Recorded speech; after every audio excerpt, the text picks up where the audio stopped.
جو آپ صلی اللہ علیہ وآلہ وسلم کی ذات اقدس کے گستاخ لوگ ہیں ان کے ساتھ رابطے بھی کیے جاتے ہیں، ان کو اپنا بھی بنایا جاتا ہے، گلے بھی لگا جاتا ہے. تو میری سمجھ سے باہر ہے کہ یہ مطلب پھر میں نے یہ بات آتی ہے ذہن میں کہ بھئی یہ سارا کچھ یہ کافروں کے نظام کو ماننے کی نحوست ہے،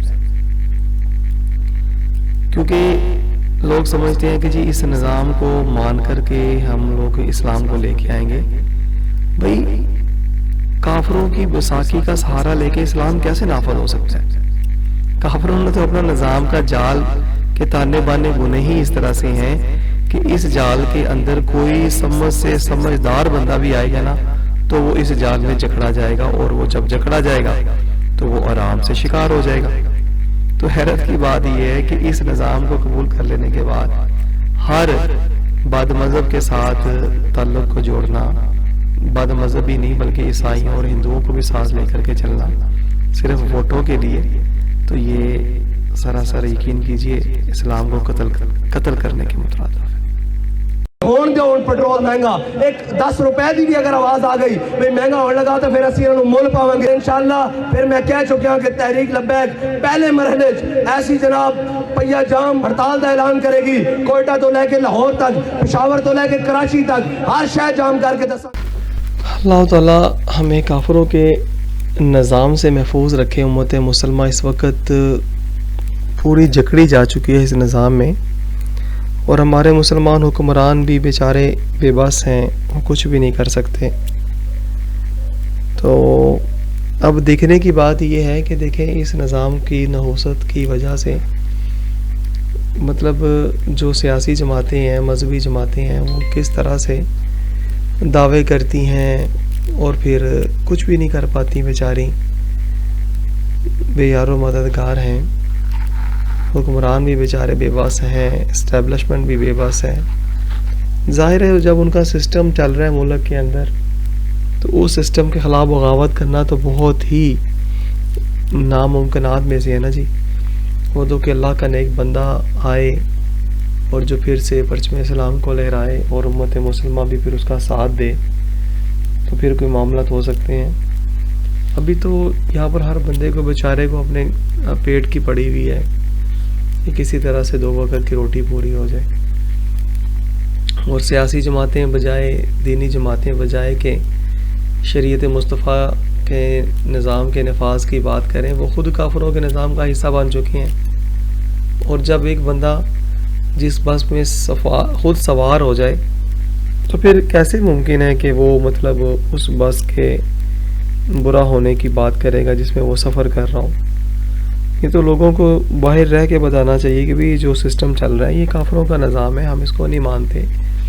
اور دلائل قویہ کے ساتھ حکمرانوں کے ساتھ بات کریں، ان کے ساتھ بیٹھیں اور ان کو دلائل حقائق کے ساتھ بتائیں کہ بھئی تم لوگ جو نظام چلا رہے ہو جمہوری، یہ تو کب سے جب سے شروع ہوا ہے، یہ تو کافروں کا نظام ہے، اسلام کا اس کے ساتھ تعلق ہی نہیں ہے، بلکہ اس کے ساتھ تو اسلام قتل ہوتا ہے.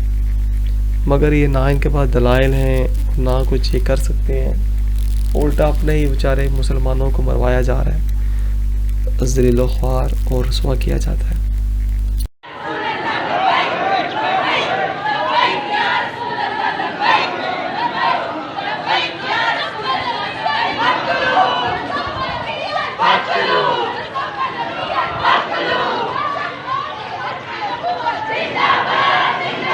انا للہ و انا الیہ راجعون.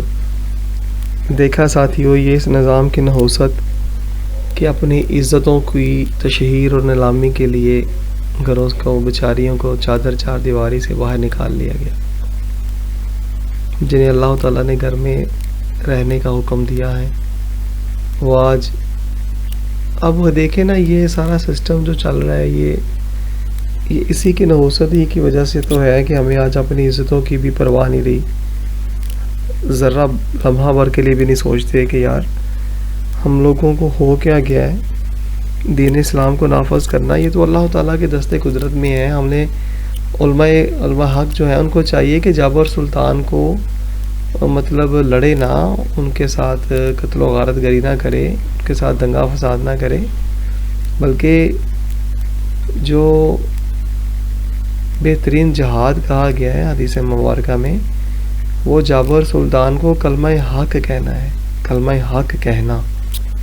اب کلمہ حق تو وہی بندہ کہہ سکتا ہے نا جس کے پاس دلائل ہوں، دین اسلام کے حق کے دلائل ہوں، اور وہ قوم کے سامنے رکھے اور حاکم وقت کے سامنے رکھے، اور پھر ڈٹ جائے اور پھر ان سے مطالبہ کرے کہ بھائی اگر یہ باتیں میری حق نہیں ہیں تو پھر اس کا جواب دو۔ مگر افسوس کہ جو بندہ اس نظام میں گیا ہے، جکڑا گیا ہے، وہ پھر بیچارہ اسی کا ہو کے رہ گیا، اور اس کو پھر اپنی عزتوں کو بھی داؤ پہ لگانا پڑ جاتا ہے۔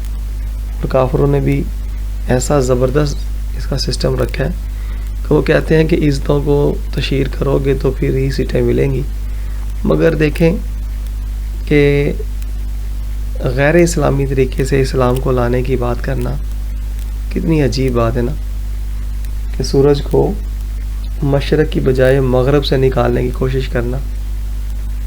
انا للہ و انا الیہ راجعون۔